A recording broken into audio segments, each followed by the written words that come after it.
former Bucks and Colts coach Tony Dungy. Tony, I know you speak in front of a lot of groups, but what about this particular group? Really kind of speaks to you, and you enjoy. What makes you enjoy this so much? Yeah, well, FCA has been special to me for most of my adult life.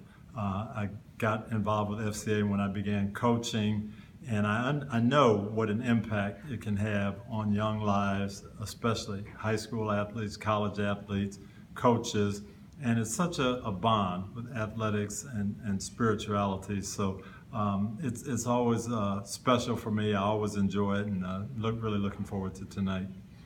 I know you've written a number of books, and just seeing what you just saw there, when people are kind of inspired by what you've written and sharing your testimony, what does that mean to you when people come up to you like that and share their stories with you? It's really hard to believe. When you're a little kid, you dream about doing things and maybe dream about playing in the NFL or playing in the Super Bowl, but you can't really fathom that you're going to impact someone's life. And to be able to tell my story and just tell young people especially, hey, you've got to look to the Lord, and you've got to make sure that you have your life in order, and that's important, much more important than the job you end up with or what team you end up playing for. To see that come to fruition and know that you've helped someone, it's a great feeling.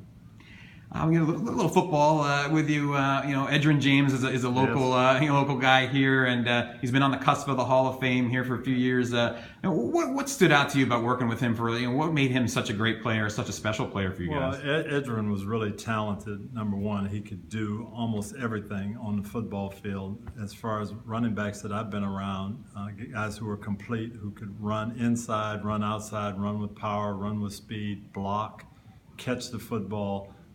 He was so well-rounded, he could do everything. But I really enjoyed Edgerrin as a person, as a teammate. I know how much he did here in Immokalee, how important that was to him. He told me about some of the things that he did here for the young people, and he was always bringing young people around. And I think I enjoyed that as much as his on-the-field talent. And speaking of Hall of Fame players, you get to work with another great one in Peyton Manning. What made him tick, and what made him such a great leader for you guys? Well, Peyton was obviously very skilled and worked hard, but I think the drive and the determination and just how he was raised. He wanted to be good, but he wanted his teammates to be good. It was important to him for the team to do well, and he was a great leader, and some people are just born with that, and I think he had that ability to inspire other people. And what did that mean for you guys when you I know you had so much success as a coach, but when you were finally able to hoist that trophy, that Super Bowl, what had to be so special to you, as a coach? It was. I won a Super Bowl as a player my second year in the league, and you think this is going to be easy, and then you go 28 years and you keep trying to get back there and not able to do it. You realize how difficult it is, how much has to go into it.